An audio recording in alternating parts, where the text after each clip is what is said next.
Capítulo 16. Chegou a Derbe e depois a Listra. Havia ali um discípulo chamado Timóteo, filho de uma judia cristã, mas de pai grego, que gozava de ótima reputação junto dos irmãos de Listra e de Icônio. Paulo quis que ele fosse em sua companhia. Ao tomá-lo consigo, circuncidou-o por causa dos judeus daqueles lugares, pois todos sabiam que o seu pai era grego. Nas cidades pelas quais passavam, ensinavam que observassem as decisões que haviam sido tomadas pelos apóstolos e anciãos em Jerusalém. Assim, as igrejas eram confirmadas na fé e cresciam em número dia a dia. Atravessando em seguida a Frígia e a província da Galácia, foram impedidos pelo Espírito Santo de anunciar a palavra de Deus na província da Ásia. Ao chegarem aos confins da Mísia, tencionavam seguir para a Bitínia, mas o Espírito de Jesus não o permitiu. Depois de haverem atravessado rapidamente a Mísia, desceram a Troade. De noite, Paulo teve uma visão. Um macedônio em pé diante dele lhe rogava: "Passa a Macedônia e vem em nosso auxílio." Assim que teve essa visão, procuramos partir para a Macedônia, certos de que Deus nos chamava a pregar-lhes o Evangelho. Embarcados em Troade, fomos diretamente a Samotrácia, e no outro dia a Neápolis, e dali a Filipos, que é a cidade principal daquele distrito da Macedônia, uma colônia romana. Nessa cidade nos detivemos por alguns dias. No sábado, saímos fora da porta para junto do rio, onde pensávamos haver lugar de oração. Aí nos assentamos e falávamos às mulheres que se haviam reunido. Uma mulher chamada Lídia, da cidade dos Tiatirenos, vendedora de púrpura, temente a Deus, nos escutava. O Senhor abriu-lhe o coração para atender às coisas que Paulo dizia. Foi batizada juntamente com a sua família e fez-nos este pedido: "Se julgais que tenho fé no Senhor, entrai em minha casa e ficai comigo." E obrigou-nos a isso. Certo dia, quando íamos à oração, eis que nos veio ao encontro uma moça escrava que tinha o espírito de Pitão, a qual, com as suas adivinhações, dava muito lucro a seus senhores. Pondo-se a seguir a Paulo e a nós, gritava: "Estes homens são servos do Deus Altíssimo, que vos anunciam o caminho da salvação." Repetiu isso por muitos dias.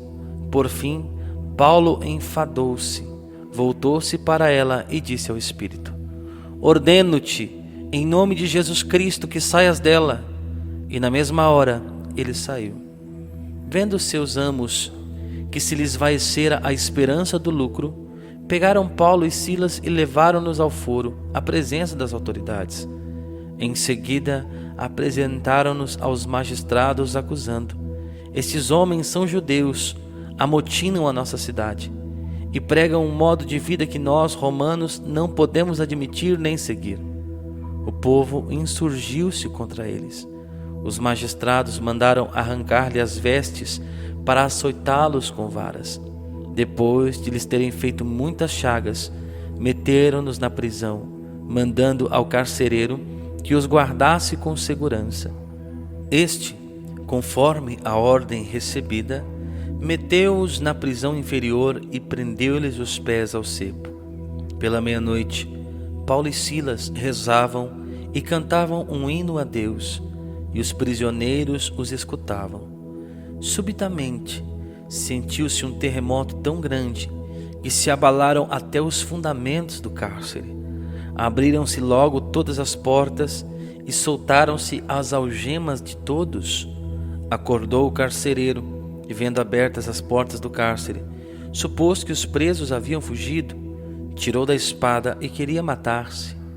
Mas Paulo bradou em alta voz: "Não te faças nenhum mal, pois estamos todos aqui." Então o carcereiro pediu luz, entrou e lançou-se trêmulo aos pés de Paulo e Silas. Depois os conduziu para fora e perguntou-lhes: "Senhores, que devo fazer para me salvar?" Disseram-lhe: "Crê no Senhor Jesus e serás salvo, tu e tua família. Anunciaram-lhe a palavra de Deus a ele e a todos os que estavam em sua casa. Então, naquela mesma hora da noite, ele cuidou deles e lavou-lhes as chagas. Imediatamente foi batizado, ele e toda a sua família. Em seguida, ele os fez subir para a sua casa, pôs-lhes a mesa e alegrou-se com toda a sua casa, por haver crido em Deus. Quando amanheceu, os magistrados mandaram os lictores dizerem: solta esses homens. O carcereiro transmitiu essa mensagem a Paulo. Os magistrados mandaram-me dizer que vos ponha em liberdade. Saí, pois, e ide em paz. Mas Paulo replicou: sem nenhum julgamento nos açoitaram publicamente, a nós que somos cidadãos romanos, e meteram-nos no cárcere, e agora nos lançam fora ocultamente.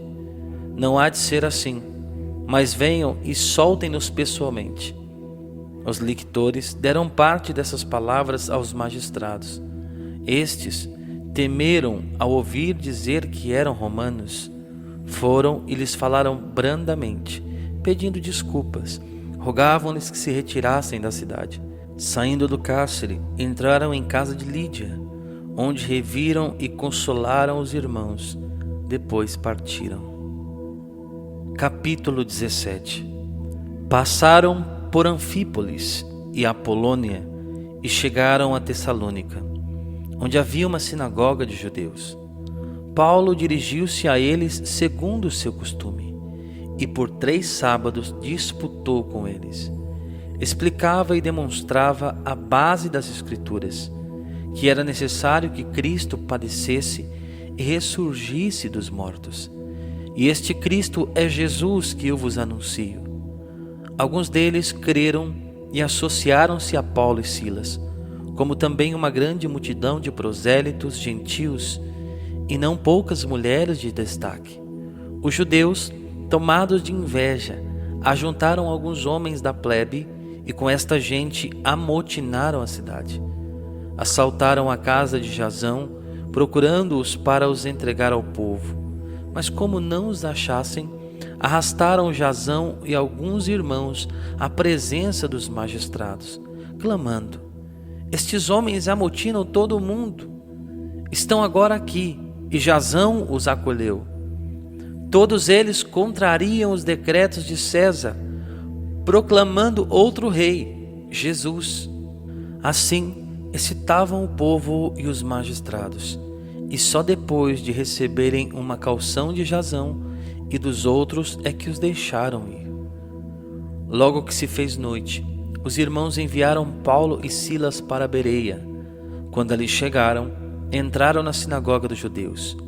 Estes eram mais nobres do que os de Tessalônica e receberam a palavra com ansioso desejo, indagando todos os dias nas Escrituras se essas coisas eram de fato assim.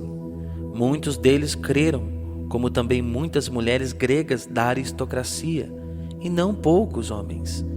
Mas os judeus de Tessalônica, sabendo que também em Bereia tinha sido pregada por Paulo a palavra de Deus, foram para lá agitar e sublevar o povo. Então os irmãos fizeram que Paulo se retirasse e fosse até o mar, ao passo que Silas e Timóteo ficaram ali. Os que conduziam Paulo levaram-no até Atenas. De lá, voltaram e transmitiram para Silas e Timóteo a ordem de que fossem ter com ele o mais cedo possível. Enquanto Paulo os esperava em Atenas, à vista da cidade entregue à idolatria, o seu coração enchia-se de amargura. Disputava na sinagoga com os judeus e prosélitos, e todos os dias na praça com os que ali se encontravam. Alguns filósofos epicureus e estoicos conversaram com ele. Diziam uns: que quer dizer esse tagarela? Outros: parece que é pregador de novos deuses, pois lhes anunciava Jesus e a ressurreição. Tomaram-no consigo e levaram-no ao Areópago e lhe perguntaram: podemos saber que nova doutrina é essa que pregas? Pois o que nos trazes aos ouvidos nos parece muito estranho. Queremos saber o que vem a ser isso.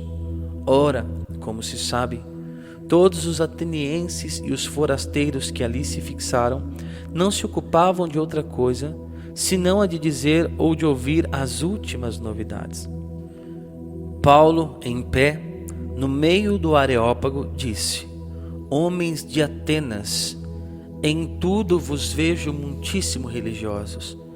Percorrendo a cidade e considerando os monumentos de vosso culto, encontrei também um altar com esta inscrição: a um Deus desconhecido. O que adorais sem o conhecer, eu vô-lo anuncio. O Deus que fez o mundo e tudo o que nele há é o Senhor do céu e da terra, e não habita em templos feitos por mãos humanas, nem é servido por mãos de homens, como se necessitasse de alguma coisa, porque Ele é quem dá a todos a vida, a respiração e todas as coisas. Ele fez nascer de um só homem todo o gênero humano, para que habitasse sobre toda a face da terra. Fixou aos povos os tempos e os limites da sua habitação.